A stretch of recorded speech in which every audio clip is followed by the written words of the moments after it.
inilah pemirsa perkembangan terbaru transaksi yang mencurigakan di Kementerian Keuangan ya. Dan tampaknya memang ada penjelasan lengkap ya antara Sri Mulyani dan Mahfud MD. Dan tampaknya Mahfud MD yang bersikukuh dengan penjelasannya dan Sri Mulyani tergopoh-gopoh mencoba untuk mengeliminir dari apa yang disampaikan oleh Mahfud MD. Siapa ini yang bakal masuk penjara? Kalau Mahfud MD menyebar hoax mungkin bisa masuk penjara. Tapi hampir bisa dipastikan gayanya enggak. Gayanya dengan data dan bukti yang sangat real.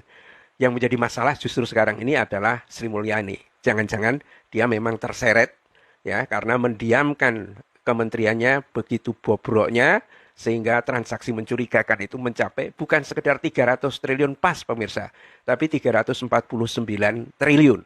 Jumlah yang luar biasa yang bisa menyejahterakan jutaan orang itu menguap begitu saja karena tikus-tikus yang gentayangan ya.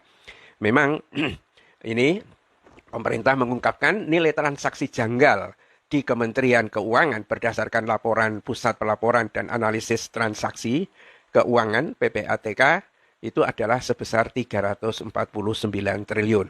Ya, seperti diketahui hari ini Senin ya sepulang dari Australia Mahfud MD memang sudah sangat siap untuk membeberkan lebih lanjut tentang temuan itu. Bahkan menurutnya kayaknya menantang DPR supaya mengundang dia. Ini saya kira adalah tonjokan yang bagus dari Mahfud MD ya. Apa namanya? Akhirnya di Senin itu menggelar rapat kerja sama atau mungkin hearing lah, sering dengar pendapat ya di kantornya Menko Polhukam, kantornya Mahfud MD, dan agenda tersebut dilakukan secara tiba-tiba setelah rapat kerja antara Komisi 3 DPR dan Mahfud MD, Ivan Yustia Vandana batal dilakukan.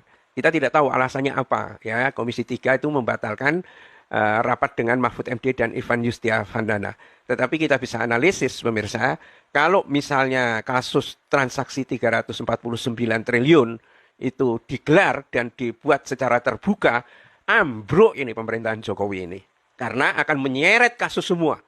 Ya, nggak ada tumpuannya. Apa yang bisa dipertahankan? Ini baru dari keuangan. Nanti kemudian mungkin ya Sri Mul ini terseret ke situ, ya kemudian dia akan nyanyi dan teriak-teriak, kamu DPR, kamu juga begini, ya kan? Ini dan lain sebagainya.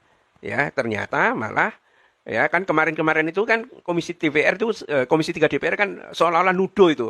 Mahfud gimana sih? Serius nggak laporannya itu? Ya, kesannya kan Mahfud itu dianggapnya mereduksi tentang transaksi yang transaksi janggal itu. Ya, padahal apa yang dikatakan oleh Mahfud MD itu benar. Apa yang dikatakan itu adalah bahwa dugaan ya, transaksi yang terkait dengan korupsi dan lain sebagainya, bukan korupsi itu sendiri. Yang bisa memastikan korupsi dan lain sebagainya seperti itu kan nanti setelah itu terbukti apa enggak dari pelaporan PPATK itu. Yang sekarang ini dilaporkan adalah apa yang ditemukan oleh PPATK. Buktikan pembuktiannya pasti akan melalui peradilan itu. Nah, hasil kesimpulan pertemuan yang berlangsung itu mencurigakan di Kemenkum yang tadinya disebut 300 triliun, namun setelah diteliti lagi, transaksi mencurigakan tersebut nilainya lebih dari 300 triliun, yakni 349 triliun. Mungkin kalau ditelusur lagi, itu akan banyak lagi. Ya, dan putaran uang dalam transaksi mencurigakan Kementerian Keuangan tersebut, kata Mahfud, merupakan transaksi ekonomi, bisnis atau apalah ya, yang kemungkinan bersinggungan dengan tindak pidana pencucian uang pada bidang perpajakan, cukai dan kepabeanan. Ya, jadi apa yang langkah-langkah ini pemirsa yang dibuat oleh Rafael Alun dengan menyewa konsultan pajak ya, bagaimana bisa ya orang pajak menyewa konsultan pajak, apa dia nggak ngerti?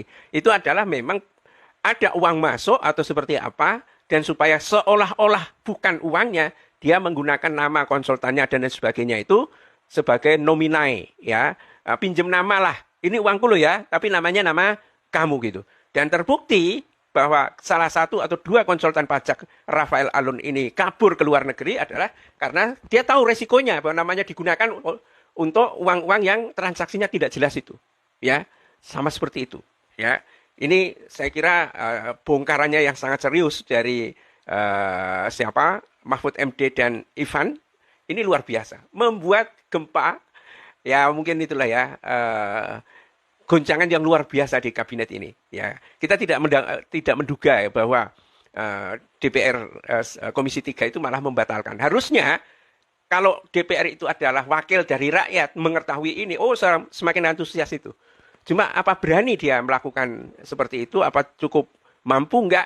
Nah, mungkin khawatir juga kalau Sri Mulyani juga akhirnya teriak-teriak itu. Jadi semua orang ya yang mencoba untuk mereduksi macam-macam kasus ini hampir bisa diduga mungkin mereka adalah bagian dari borok-borok itu. Ya.